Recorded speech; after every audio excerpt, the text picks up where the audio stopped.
Number 10. Mark 66. Trapped and alone in 1 million BC, we see our Tony Stark of Earth 616 forced to build a new suit from the materials around him in order to survive. Dubbed the Ice Armor, Mark 66 is powered by some vibranium batteries that he was able to salvage from the Extremis armor. However, it isn't capable of a whole lot considering how low tech it is. The armor seemed to only have very basic offensive capabilities, firing icicles from a wrist cannon. It was capable of repulsor blasters as well, but the more vibranium power the armor used, the more it melted because, you know, it's made of ice. As for defensive capabilities, the armor actually did a decent job because it allowed Tony to survive going toe-to-toe with Mephisto, but was quickly melted as a result of firing a massive energy blast to use the Time Stone. Take a look at this icy armor for yourself in 2020's Avengers Volume 8, number 31. Number 9. Bio Armor Mark 1. Hailing from Earth 55,921 comes a Tony Stark with a bit of an interesting twist. Maria Stark got bit by a monkey when she was pregnant with Tony and contracted a regenerative virus that mutated Tony's body in a pretty terrible way. His body grew some additional neural tissue throughout his body, meaning that his entire body was treated like a brain. So he was incredibly smart, but in constant pain due to overstimulation. Upon his birth, his dad coated his skin in a bacterial bio-armor in order to protect his skin. Fast forward a little bit, we see Tony working on his own versions of the Iron Man technology, and he became the Tony Stark that we all know and love. Besides the, you know, whole my body is a brain thing. Aside from just being a shield for Tony's chronic pain, the suit is also capable of flight, repulsor blasters, has a thought scrambler that can temporarily shut down all mental functions, and can even cut off superpowered beings from using their powers. This suit does actually have its limitations though, as it feeds directly off its user, which doesn't really matter too much for Tony, since his entire body regenerates. But if anyone else used it, they would be in some serious trouble. Check it out for yourself, starting with its first appearance in 2005's Ultimate Iron Man number 1. Number 8. Overload Armor. Appearing in the What If Marvel series, we have a Tony Stark of Earth 64,894 and his Overload Armor. After his first suit proved to be pretty much a success, Tony decided to patent his new technology and sell it off to the world. But this proved to be a bit of a problem because it created this huge arms race between governments and effectively ended the Age of Heroes, since naturally powered heroes couldn't keep up with the new tech enhanced ones. Because of this, Tony became a bit of a loner and sealed himself off because he feared that he would get hurt or even killed for the outcome of his actions, but he never stopped working on new tech just to stay ahead of the game. This is where the Overload Armor came into play, a massive suit that Tony used to absorb all of Magneto's magnetic powers, causing the suit to explode and envelop the planet in an energy wave that would render all of his tech useless, sending the world back into the Dark Age. After fighting with Magneto and his acolytes, Tony made up for his sins by not only taking down the villains, but also by forcing the world, in a very nice way, to use their funds for less harmful technology. Check out this suit for yourself, starting with 1994's What If Volume 2, number 64. Number 7. Anti-Transformer Armor. Coming to us from Earth 7642, the crossover Earth that gave us some great stories like Hulk vs. Superman, Uncanny X-Men vs. Teen Titans, and of course, New Avengers and Transformers. Made out of carbonite nanotube transistors and powered by 15 amperes, this armor was created when Tony heard some rumors that giant alien robots, i.e. the Transformers, were hiding out on Earth. It was Transformer sized and made specifically for combat with them. But the armor wasn't fully combat ready at the time it saw action though. It had severe energy management issues. Specifically, it was extremely energy intensive and ran low on power very quickly. Additionally, it was also prone to overload if power was supplied from an outside source. Nevertheless though, it served Iron Man well in his confrontation with the Decepticons, but was ultimately beheaded by Megatron, and Iron Man then exited the oversized suit and continued combat in his Extremis armor. Funnily enough, after the battle was over, Tony thought about what improvements he could make for another anti-Transformer suit, planning to make it even bigger than the last. Check it out for yourself, starting with its first appearance in 2007's New Avengers / Transformers, number 2. Number 6. Mark 45 Deep Space Armor. For a brief period of time, Stark traveled out into space to work with the Guardians of the Galaxy in hopes of understanding what was happening in the cosmos just a little bit better. In order to do so, he needed to create a suit that not only allowed him to survive the harshness of space, but also allowed him to move around with ease. The deep space armor that he created is absolutely incredible, as it's capable of traveling at warp speed for interplanetary travel, featured upgraded versions of all its normal weapons, and came equipped with an armor extension similar to the HULKBUSTER armor known as the Saturn V armor, specifically designed for landing on harsher planets. The suit also came equipped with the upgraded Pepper AI system, which was capable of taking over the suit in case of emergencies, and it had the Stark Omniversal multitasking software installed in it, meaning that Tony could control all of his suits on Earth from light years away. This suit is one of the most adaptable models Tony has ever created, and I highly recommend you check it out for yourself, starting with its first appearance in 2013's Iron Man Volume 5, Number 5. Number 5. Mark 48 Cold Iron Armor. Another suit coming from the mind of Tony Stark of Earth 616 is the Cold Iron Armor, formerly known as Mark 48. It was first used by him after a stealth mission gone wrong, and Stark found himself in need of some reinforcement. At first glance, it doesn't look all that powerful in the conventional sense, but that's because it's specifically designed for the interaction with the magic realm rather than the human realm. What was otherwise a regular Iron Man suit was altered with the help of the magician Siobhan Haldane, who basically created something to help Stark survive in the world of the Dark Elves. The suit itself is made of cold metal, so just touching it weakens the Dark Elves, and it can also fire weapons made of that same iron, allowing the Armored Avenger to live up to his name just a little bit more, while being effective against the things that have a weakness to that material. All in all, this makes him deadly enough for the Elves, who normally, for mortals, are a big threat, and that is why this suit is on our list today. Check it out for yourself in 2014's Iron Man Volume 5, Number 24. Number 4. Mark 29 Extremis. Yep, that is right, I'm actually talking about the Extremis armor this time. In an attempt to take down the Extremis-powered Malin, Tony did the only logical thing he could think of.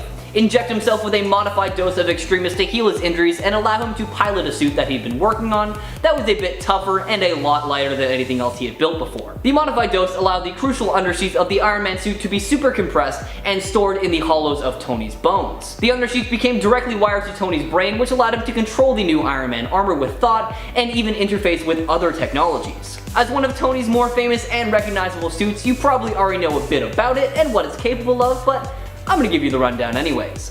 This suit was capable of regeneration for both the suit and its wearers, could be piloted remotely, allowed Tony to access pretty much any form of technology, could time travel, and was pretty adaptable as the neural net would not only protect the wearer from superpowered attacks, but could also simulate them. Also, can't forget that it came equipped with the standard unibeam, pulse bolts, and flight ability as well.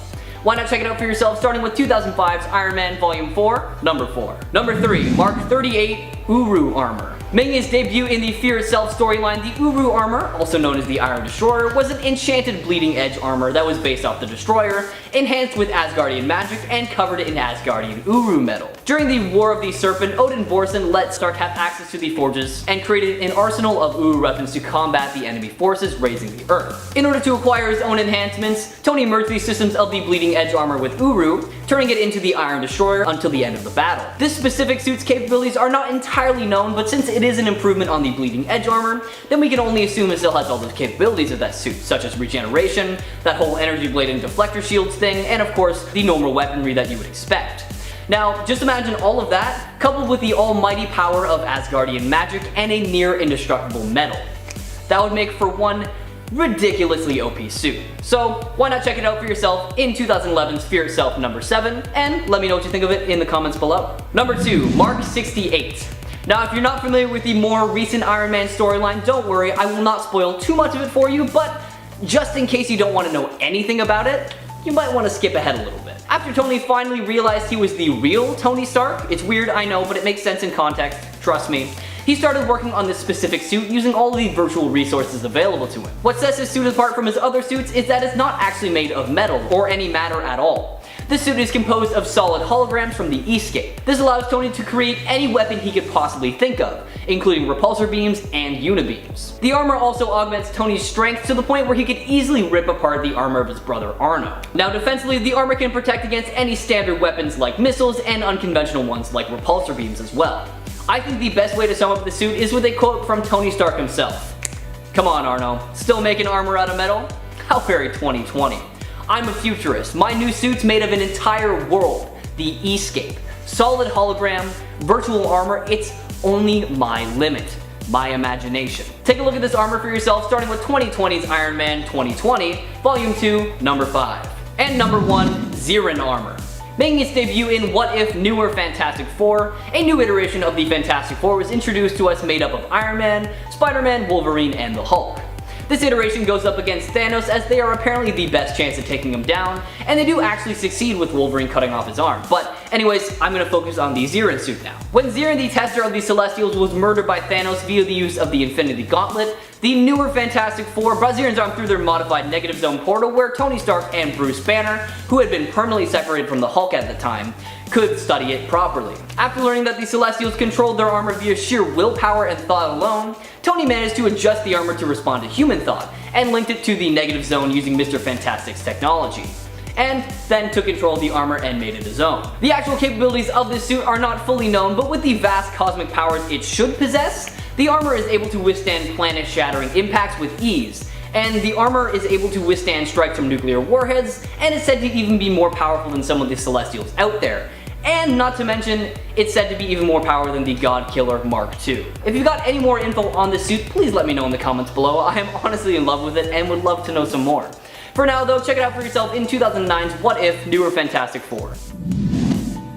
Number 10, Model 13, the HULKBUSTER armor. Starting with an absolute classic, the HULKBUSTER armor has been reworked throughout the years many times, those models being Model 36 and 52, however, let's focus on the first iteration for today. Rather than a full suit of armor like most other suits Tony has created, the HULKBUSTER armor is actually an add-on to the modular armor that was introduced in 1994's Iron Man number 300. Basically, this armor had different add-ons used for a variety of situations, ranging from microsurgery equipment to the massive HULKBUSTER. So, I guess kind of think of it as the Mr. Potato Head of Iron Man armor. This particular add-on was used when Hulk confronted Iron Man over the production of gamma bombs while partnered with Stain International, and you probably guessed it, but they did have a pretty big fight over it. Possessing the standard repulsors and unibeam that are incorporated in all base Iron Man suits, the HULKBUSTER armor integrated a magno-hydraulic pseudo-musculature structure, which provided enhanced strength of what is assumed to be able to lift at least 175 tons. Sensors were also adapted to focus on detecting gamma radiation, and it had impact-resistant carbon composite plating and an anchoring system so he could withstand any hit that came his way. Although the modular armor appeared in Iron Man number 300, the HULKBUSTER armor didn't appear until a few issues later in Iron Man number 304. But, I mean, we're all pretty familiar with this one, I assume, since it has already appeared on the big screen in Avengers Age of Ultron. So, let's move on to some stronger and maybe lesser known armors.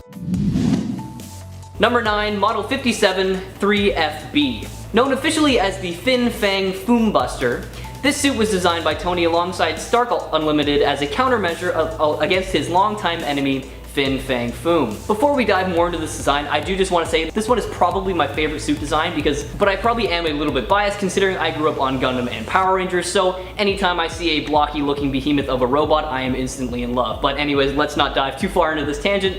Let's get back to the 3FB. Deployed by Stark to intercept Triple F, that is what I'm calling Fin Fang Foom because my god, that is a real mouthful, when he attacked Manhattan. This suit was deployed as a set of autopiloted air repulsor cannons, and in true Megazord fashion, they combined together to create the 20-story tall suit powerful enough to keep Triple F at bay. Alongside the standard Iron Man suit capabilities, this suit can emit electrical discharges from the palms of its gauntlets. Now, unfortunately, Triple F was able to land a critical hit on this armor, forcing Tony to eject from it and continue the fight in the Model 56 armor, and since then we haven't seen much of it. If you want to see the suit in action for yourself, check it out in 2018's Tony Stark Iron Man number 1. Number 8, Model 22, THORBUSTER. Similar to Batman and his contingency plan for the Justice League, it appears that Tony is ready to fight the other members of the Avengers if he has to, although I really doubt he wants to because some of them are literal gods. In this case, Thor gave Tony an Asgardian crystal with the hopes of creating a safer and cleaner power source for Earth. But after an Odin Force-powered and angry Thor begins to rampage because some Asgardian worshippers were killed, Tony is kind of forced to design a suit of armor powered by the crystal that is powerful enough to stop the almighty god of thunder. With a similar design to the Destroyer armor, this suit utilizes the mystical Asgardian energy for everything from flight to life support, and it's basically invulnerable with Thor being the only thing able to damage it. Unfortunately, it did not stick around for too long though, because once Thor got tired of fighting with Tony, he just straight up ripped the suit in half, and thankfully Tony wasn't in it anymore as he had already ejected himself, knowing this was a fight he could probably not win. Now I highly recommend you check this fight out for yourself because it is really well done, so head on over to 2003's Iron Man Volume 3 number 64 and let me know what you think about it in the comments below. Coming in at number 7, we have Iron Lad's armor. Stepping away from Tony Stark for a hot second, let us take a look at the armor Nathaniel Richards wears as Iron Lad. This neurokinetic suit was actually given to him by Kang the Conqueror, his future self, and Nate decided that instead of following in his own footsteps, he would travel to the past and enlist the help of the Avengers. However, they had already been disbanded. After downloading Vision's operating system and the Avengers failsafe program into his suit, he took up the guise of Iron Lad with plans to assemble the Young Avengers. While wearing this armor, Nate is able to lift 10 tons, create temporal divergences allowing him to travel through time, fire a concussive blast from his fingertips, and fly. This suit is also connected directly to his thoughts and emotions, so it's able to manifest and transform into whatever he's thinking. For example, say if someone grabbed him and he felt scared, the suit might create some spikes to get the attacker away. During this fight with Kang the Conqueror, Nate actually removes the armor to prevent himself from being tracked, and thanks to the Vision operating system, it becomes fully sentient, allowing Nate to return to his own timeline knowing that there will be someone or something around to protect the people as part of the Young Avengers. First appearing in 2005's Young Avengers #1, why not give this whole storyline a read for yourself? Number 6, Model Number 9. Now this one doesn't really get a fancy title like the other ones for some reason, but that doesn't make it any less powerful. After just one look at it, you're probably really confused why I put it on this list today, and rightly so because it is one of Tony's earliest models. Tony finished this model just before the first Armor Wars and was very reluctant to use it due to its high power capabilities. However, he was later forced to use it to stop firepower after he was previously defeated in his other suits, and needless to say he kinda got a taste for it because he continued to work as Iron Man in this suit for quite some time. Equipped with a battle computer that can track up to 60 enemies at once, a universal translator, an energy shield, and so much more, this suit is really not one you want to mess with. However, that's not why I thought it should be mentioned today. This suit is unique because at one point it actually fused with the Sword of Legend, Excalibur, bestowing Tony with magical powers along with his already incredibly advanced technology. And now with a badass new look, this suit also made him invulnerable, and this suit allowed Tony to defeat an extra-dimensional eye monster before reverting back to its original form. It sucks that this form didn't last longer, but hey, I guess if you make Iron Man invincible for too long, his ego might get bigger, and I don't think anyone would be able to handle that. The Model Number 9 suit first appears in 1988's Iron Man #231, but if you're only interested in seeing it fused with Excalibur, don't worry, I got you. Check out Iron Man #249 and 250. Number 5, we have Model 50 Endocyme Armor. Following the inversion spell that flipped his moral axis, Tony designed the Endocyme suit, a symbiotic suit made completely of a liquid smart metal that hardens when in contact with his body. Based off the symbiote's biology, this suit is basically meant to be on his person at all times, and it can even be controlled remotely, going as far as to take a humanoid form that is able to take commands through a psionic link. The abilities of the suit are absolutely insane. It's capable of absorbing energy, sustaining electrical currents like a never-ending taser, and even has the ability to increase its size into a makeshift Hulkbuster style suit. Fans have seen this armor go up against the likes of Storm and Spectre and come out on top with little to no damage taken. Unfortunately, or thankfully, I guess I'm not really sure at this point, it was destroyed during the Secret War and nobody has seen anything close to it ever since. Making a small cameo in 2014's Avengers Volume 5, number 32, we are fully introduced to this beast of a suit in 2015's Superior Iron Man #1, so go take a look at it for yourself.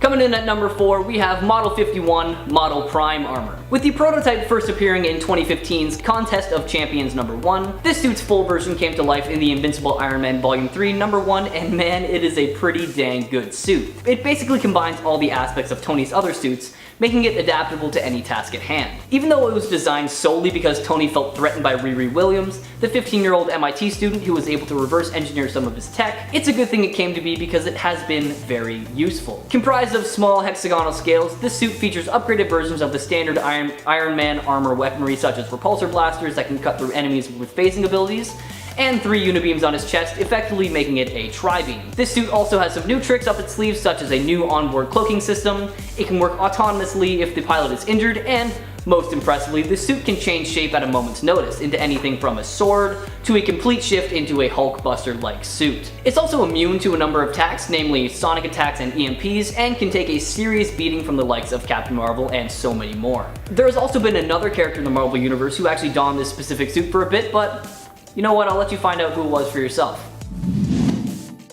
Number 3, Model 37, Bleeding Edge Armor. Dubbed the next step after Extremis by Tony himself, this suit was created while he was trying to reinvent himself and his armor. Stark worked with Reed Richards to create this after getting away from running S.H.I.E.L.D. and being the head of the world. This suit existed inside of Tony Stark's body, literally forming around him thanks to incredibly powerful nanotech, and I know as unrealistic as a set of armor made out of nanotech may seem, the bleeding edge armor is arguably one of the best suits that Tony Stark has ever worn. Not only does it bring the benefits of an improved Extremis to the table, the nanotech that powers it basically ensures that Iron Man is ready to fight whenever and wherever. By creating a second layer of artificial muscle over Stark's body, the armor is capable of healing itself and making it effectively invulnerable. And that, coupled with all his normal weaponry alongside a new energy blade and deflector shields, makes you wonder if it could get any better than this. It also happens to be one of Stark's most popular suits, becoming the hero's default look for several years, as well as the main inspiration for Tony's suit in Iron Man 3. Now, considering how quickly Iron Man can switch out of suits, 3 years with a single set of armor is pretty impressive, and that's why it's so high on this list today. Check it out in action for yourself in 2010's Invincible Iron Man Volume 2, number 25.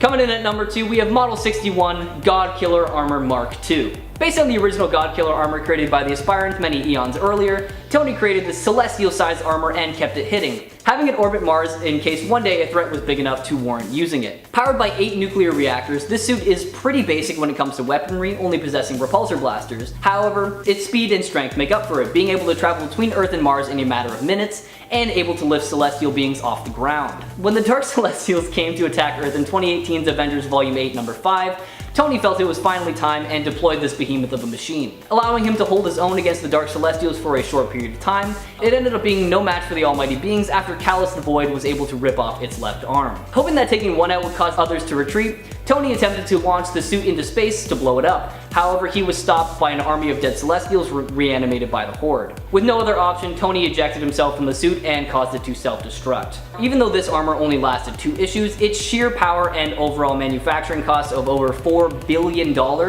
is what landed it so high on today's list. And finally, number 1, we have Model 63 GOBLIN. Originating from the Escape, a virtual reality world created by Tony that allowed his mind to become unfettered from the restraints of the human brain, giving him the inspiration and knowledge he needed to create the only thing capable of destroying Motherboard, the GOBLIN armor. Though little is known about the suit's full capabilities, Tony's brother Arno deemed it to be his masterpiece, referring to it as the ultimate weapon. And even Ironheart couldn't get a full read on its power level, stating that the armor radiated more power than anything she had ever seen before. After successfully taking down the villain, Tony realized this suit was far too powerful to remain in the real world and made the decision to fly the suit back into the factory it was created in and caused it to self-destruct, making the resources needed to recreate it and the suit completely destroyed and useless. Arno does eventually recreate a version of the suit that he wears as his own, but you know, I think we can talk about that another time, maybe in part 2? Who knows? For now though, this is all we know about the best Iron Man suit ever made, so why not check it out for yourself in 2019's Tony Stark Iron Man number 10 and number 11. Number 10, Mark I Model 3. Okay, I want to get it out of the way right now that I am in no way talking smack about the design of the original Iron Man suit. I mean, although it was bulky and cumbersome, it's absolutely an iconic design, and more importantly, it was built with a purpose. Tony found himself in a bad situation and needed to escape, so he built an armor out of any materials available to him. Makes absolute sense. The quote-unquote upgraded gold version of this suit, however, not so much. Tony decided that the gray color of his armor was far too scary, or I guess he was kind of told that because the biggest inspiration for this redesign came from a date with Marion Rogers, who told Tony that Iron Man could really use a nice paint job, so that he'd better resemble a knight in shining armor. Tony obviously took this to heart, and the gold armor was born because he thought it would make him a more approachable hero. This design obviously didn't stick around for too long, as not long after he adopted the first iteration of the classic red and gold color scheme that the world now knows so well and loves. Fun fact though, the gold-plated armor is actually the reason Iron Man has the nickname the Golden Avenger. Check out the Mark I in its first appearance in 1963's Tales of Suspense number 39. Number 9, Mark 33 Submarine Argonaut. The Mark 33 armor isn't the first deep sea variant of the Iron Man armor, but it is pretty bad if I do say so myself. It is one of the 5 different Iron Man armors that Tony created from the Argonaut series, developed to augment his Extremis-based armor technology. The Submarine Argonaut was a yellow armor that had clawed hands and feet, was capable of a little bit of camouflage, and had a deep sea range of about 2,563 meters. Basically, it was a pressurized suit that allowed Tony to operate in the deepest depths of the ocean. Now why is this a dumb armor, you ask? Well, mostly because Tony never actually got around to using it, or any of the 5 Argonaut suits for that matter. The armors were instead triggered via remote when the son of Ho Yinsen was shot and killed by SHIELD forces. This armor then attacked Namor and was later destroyed by Iron Man himself and left to sink to the bottom of the ocean and has not been seen since. It was just kind of left there. Check out this sad underwater armor for yourself in its first appearance in 2006's Iron Man Volume 4, number 7. Number 8. Heroes Reborn. In 1996, Marvel created the controversial Heroes Reborn event/storyline in an attempt to reboot some of their characters. Tony Stark was no exception, and he was reborn in a new universe where he was even more of a selfish jerk than usual. And when he was wounded in an attack, Tony took up a special suit of armor to become a hero. Referred to in the storyline as the Prometheum armor, this rather unique looking suit was exclusive to the Heroes Reborn universe and honestly wasn't too well received. While most of Iron Man's armors tend to be clean and simplified in appearance, the Heroes Reborn armor took a different approach, with steel cords, lots of tubing, and 2 just massive exhaust pipes on the back that allow the armor to release heat. Though just a prototype, Tony was required to wear this armor's chestplate at all times in order to keep his heart beating and his lungs functioning properly. The suit didn't have an arc reactor and had to constantly be recharged in order to keep pumping. Overall, this armor was overly bulky and not visually appealing in the slightest. Instead of the more streamlined direction the armors had been going in, this one takes a step backwards, adding in musculature and separate plates that made it just way too complicated. Check it out for yourself in 1996's Iron Man Volume 2, number 1. Number 7. Mark 52 HULKBUSTER car. Now if you're not familiar with this armor, don't worry, I also didn't know it existed until today. The Mark 52 is actually just the Mark 44 HULKBUSTER seen in the MCU, but unlike the MCU's take on the comics HULKBUSTER, this suit was also a car for some reason. Yep, that's right, what looks just like a simple flying car is actually a fully functioning Iron Man armor that could be deployed from the push of a button. Now in its vehicle form, the armor can achieve flight with the use of 2 repulsor turbines on its bottom, and then by pressing the button on the car's panel, the entire thing transformed into a HULKBUSTER armor in a matter of seconds. It's basically just a transformer. This marked the first time a suit of armor in the Marvel Universe continuity was adapted from the MCU. While certain artists' depiction of the Iron Man armor Mark 42 included a helmet design lifted from the standard Iron Man helmet outline used in the MCU, the Mark 52 is the first armor with a design taken straight and entirely from the films. Now why Tony decided he needed another HULKBUSTER at this point in time is beyond me, because he certainly was not fighting any big bad guys. But also why he thought it needed to be a flying car as well just makes absolutely no sense. Like, he really wasn't struggling for any money because he had just sold Stark Tower at the time, and I don't know, maybe he just wanted to see if it was possible. Either way, check it out for yourself in 2016's all new, all different Avengers, number 1. Number 6. Ablative armor. This is another one of Tony's armors that wasn't supposed to be dumb, silly, or weird, it just kind of turned out that way. The Ablative armor was a prototype space armor designed for an impact-heavy environment. It's made up of tiled pieces that could be manipulated by a force field to dynamically protect him from projectile attacks, while also being used as ranged weapons as well. Basically picture those bicycle helmets that were specifically designed to break on impact, as a way to absorb the shock of the crash and thus protect the bicyclist's head. That's the sort of design Tony was going for with this armor, made entirely of little tiles that are designed in such a way to, you guessed it, break on impact. Once a tile is broken, it pops off and another one slides into its place, and new tiles are constantly being generated. And they're even capable of separating from the armor and, kind of just doing their own thing. There's no doubt that it's a unique concept and might be one that Tony would come back to later on, but it's a little bit clunky and overall just a little nightmarish to look at. Take a look for yourself, starting with its first appearance in 2003's Iron Man Volume 3, number 71. Number 5. 1602 armor.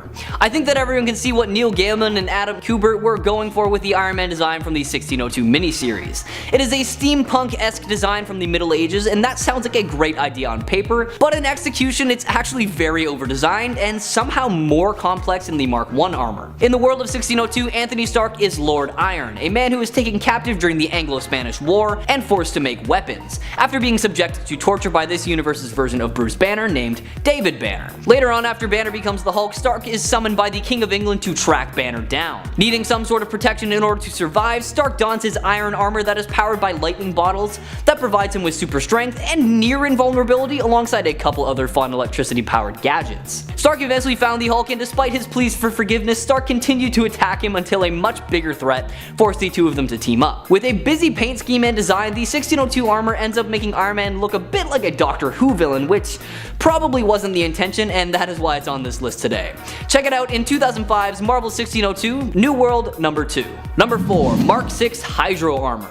So usually whenever Tony has to go underwater, he just dives right in and the armor protects him. However, in a few cases, Tony has had to dive pretty deep into the ocean, and obviously the pressure could crush even a regular armored suit with ease. So Tony wound up creating a special armor built to withstand those pressures, which became the Mark VI Hydro Armor. The Hydro Armor has all the standard features of the regular Iron Man suits, but reconfigured to be more effective underwater. That means there's carefully adapted repulsor beams, more life support, grapples, a feature that fires an underwater electric shock, and the ability to release an inky chemical like an octopus. The armor is treated with lights and a bioluminescence to allow Tony to see in the pitch darkness of the oceans. It's also maneuverable enough for Tony to handle fighting whales, sharks, or the Submariner himself. He doesn't use it as often as other armors, but this suit proves Tony can handle pretty much any environment pretty well. Now, why is this armor dumb, you ask? Well, like I said, he doesn't use it too often, but also because he's wearing armor just inside another armor. You can imagine how uncomfortable that would be, and honestly, you'd think with those seemingly endless resources, he would just make one that just did everything. Check out the first Hydra armor in 1987's Iron Man number 218. Number 3. Mark 19 Skin Armor. Now, it seems to me that Tony Stark is really into that whole metal but make it weird concept when it comes to his armors, and that is definitely seen in one of his earliest experiments with that concept, the skin armor. This suit was made of an adaptive liquid alloy that could simultaneously become as hard as adamantium and yet stay flexible enough to bounce and bend comfortably. It's a super cool concept and made for a pretty badass suit since it featured some upgraded versions of Stark's existing tech and was able to be controlled remotely. However, the way this suit formed is actually what makes it a rather dumb design. Basically, the flexible alloy only formed the gold sections of its armor and would only harden or form around the red parts on command, meaning that Tony would be running around like looking half dressed most of the time, which is pretty ridiculous. Check it out for yourself in 2001's Iron Man Volume 3 number 42 and let me know what you think of it in the comments below. Number 2. Iron Lantern. Hailing from Marvel and DC's Amalgam Universe comes Harold Stark, a combination of Hal Jordan and Tony Stark, who acts as a hero under the name of Iron Lantern. In this reality, Stark was injured after an alien ship crashed into Earth, and in an attempt to stay alive, he made an armor out of the wreckage of the ship, using the Lantern power battery he found as the power source. This suit not only allowed him to survive, it also granted him all of the powers of the Green Lantern. Using these newfound powers, Stark was operating as the Iron Lantern and took down many powerful enemies such as Madame Sapphire, Great White, and of course his arch nemesis, Mandarin Estro. Now, I want to get it out of the way that I love the Amalgam Universe. I've talked about it in so many other videos, but honestly, this hero just isn't doing it for me. Iron Man's calling card is that he's just a man, but with that ring, the iron seems pretty redundant and kind of eliminates the humanity imbued into Tony Stark. Check it out for yourself in 1997's Iron Lantern, number 1. And number 1, the Sniff Buster. Now, you're probably sitting there like, what are you talking about? That doesn't exist. And I mean, technically you're right since I completely made up the name, but it'll all make sense once I explain the suit a little bit more. For a period of time, Iron Man's armor had a big old nose on the front of it. The true story is that Stan Lee, upon seeing an Iron Man cover, made an offhand comment asking, hey, where's the nose? Meaning that he thought the helmet just looked a little bit too snug to Tony's face for a nose to fit. However, this comment was misinterpreted terribly by others as meaning that Stan wanted a nose on the armor, so it ended up being added. They forced an in-story explanation for the iron nose, with Tony stating that he redesigned the mask to allow for a bit more expression, which would thus increase the fearsome aspects of his character. To no surprise, no one in the Marvel Universe bought it, and many characters remarked how ridiculous Iron Man's nose hole made him look. Luckily, the nasal armor was relatively short-lived and has not re-emerged since. Go take a look at it for yourself in 1974's The Invincible Iron Man number 68. Number 10. Iron Goblin. Iron Goblin was a version of Tony that was kind of combined with Green Goblin through being exposed to the Goblin serum in order to save his life. This saved him from the spider virus, but also made him insane like Norman Osborn. This version of Tony Stark ultimately decided to sacrifice himself for others, not wanting to completely lose his sanity, and as a means of making amends for all the bad that he had done in his life prior to becoming Iron Man. As Iron Goblin, he wielded the Ebony Blade, attempting to buy some time for the Resistance to escape from the Spider Army on Spider Island, which if you didn't know is all part of Battle World, Secret Wars, all that good stuff. Number 9. Old Iron Man. This version of Tony Stark is actually the original from the comics who died after it was revealed in the Crossing event that he was actually evil. Dun dun dun! This version of Tony was a sleeper agent for Kang the Conqueror, who had brainwashed him into basically becoming evil and becoming a villain. Even the Avengers couldn't stand up to Iron Man alone here. They recruited a younger version of the hero from the past to join them in their fight against older Iron Man. Unfortunately, this only resulted in younger and less experienced Tony getting his butt whooped and nearly being killed by his older self. In the end, older Iron Man was defeated when he basically saw the light and decided to return to the side of good, sacrificing himself and also creating a chest plate before doing so in order to stabilize his younger self, who would then go on to take his place. That's a real thing that happened. The crossing. What a time. And friends, before we move on to this next spot, if you are loving this list, if you want to learn about more awesome alternate versions of Iron Man, be sure to show us by giving this video a like. Give it a little thumbs up. And definitely do that because there's lots of alternate versions of Iron Man that I still haven't mentioned. I didn't think I was gonna be super into Iron Man and that I would have all these alternates on my mind that I wanted to talk about, but there's actually a lot that I still haven't talked about. A lot of great ones.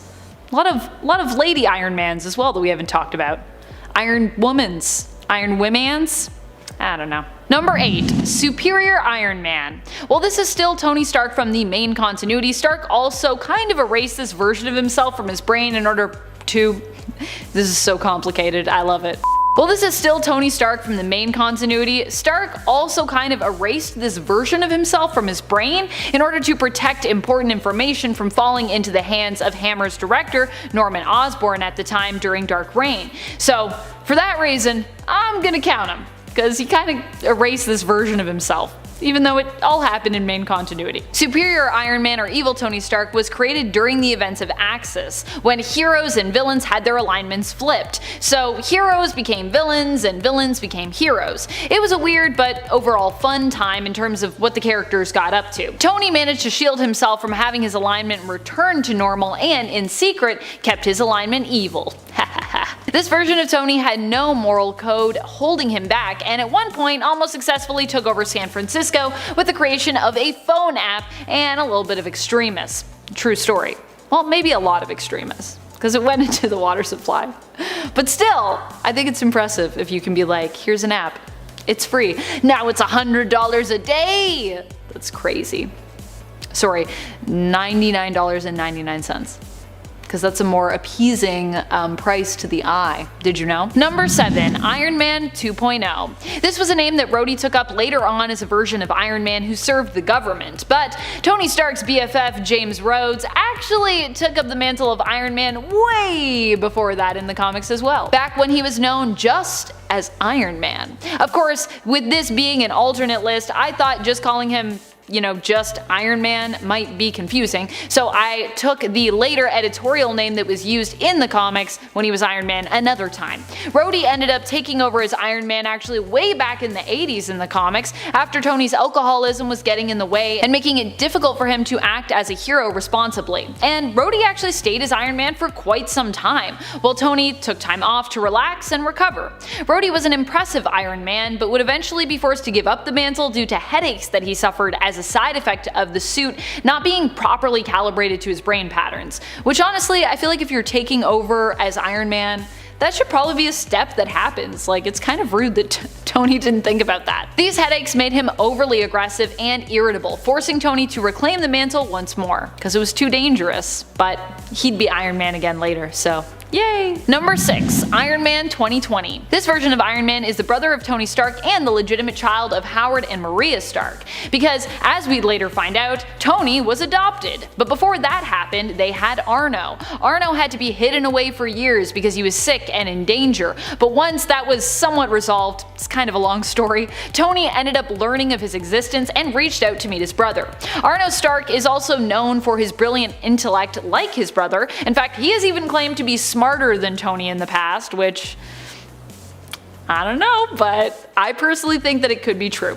Arno successfully modified the Extremis virus, attempting to turn it into a cure-all, and at one point using it to increase the Hulk's intelligence dramatically. Arno was also convinced at one point while operating as Iron Man that the only way to ensure peace between AI and organic life forms was to seize control of both sides' minds. Fortunately, he was stopped in this pursuit by his brother, Tony Stark. And I think now he's just like living in some sort of simulation that Tony put him in to Yeah, just make him feel like a hero while he's like, I'm just gonna do this while we figure out how to not have you be around and be kind of evil. That would be good. Arno just thought he was doing what was best. I don't know what's wrong with that. Number 5. Dr. Anthony Stark. This version of Tony Stark only makes a brief appearance in the comics, having appeared less than a handful of times and making his first appearance in all new X-Men Annual Issue number 1. He hails from the reality temporarily numbered 591. Not an official number just yet. Here Tony Stark has become Sorcerer Supreme of the entire galaxy in this alternate future of the year 2099. He discusses the blend and interchangeability of both science and magic. It seems as the years passed for this Tony, he only became even smarter, wiser, and more mystical. Neat. Number 4. MCU Iron Man. Iron Man in the Marvel Cinematic Universe was the one who managed to put a stop to Thanos once and for all. He created a gauntlet capable of handling and wielding the awesome power of the Infinity Stones, and was also the one to discover time travel. Well, to discover a version of time travel that actually worked. Banner was close, of course, but I don't think either he or Scott Lang would have gotten there in time without Tony Stark's breakthrough aha moment. In the Marvel Cinematic Universe as well, Tony Stark is the main creator of Ultron. While this ended up overall being a bad move on his part as Ultron became a supervillain, the accomplishment of creating an AI that powerful and complex is still really impressive. And without Ultron, we'd never have gotten Vision. This version of the character, played by Robert Downey Jr., also really helped to skyrocket Iron Man's popularity in the comics and around the world. R.I.P. MCU Iron Man. You will be missed. Number 3. Iron Lantern. I'm really happy that this is the amalgamated version of this name that we went with instead of Green Man, which is less exhilarating by comparison. Green Man. Iron Lantern is a hero who comes to us from the Amalgamverse, and unsurprisingly, he is a mashup of DC's Green Lantern, Hal Jordan, and Marvel's Iron Man, Tony Stark. His name is Harold Hal Stark, and he gets his powers from a suit he made using a battery that he found amidst the wreckage of an alien ship. I love amalgam characters. Number 2. Iron Hammer. Stark Odinson is the version of Tony and Thor who hails from Warp World. Warp World was created when Gamora folded the universe in half using the power of the Infinity Stones. She then sealed these blended souls within the Soul Stone. While everything would be set right, this version of the universe was still allowed to continue to exist and kind of made its own thing, which I'm happy about because Warp World is pretty cool.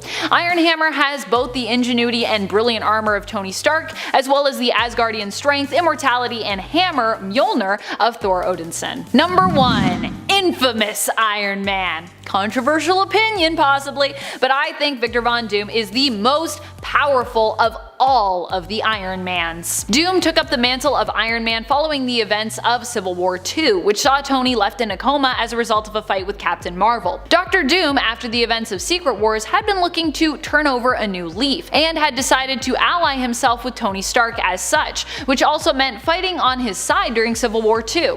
In his honor, Doom took up the mantle of infamous Iron Man and proved himself to be one of the most capable versions of the hero that we've ever seen. Honestly, I feel like Doom as any hero or villain would be so powerful. I just love Dr. Doom.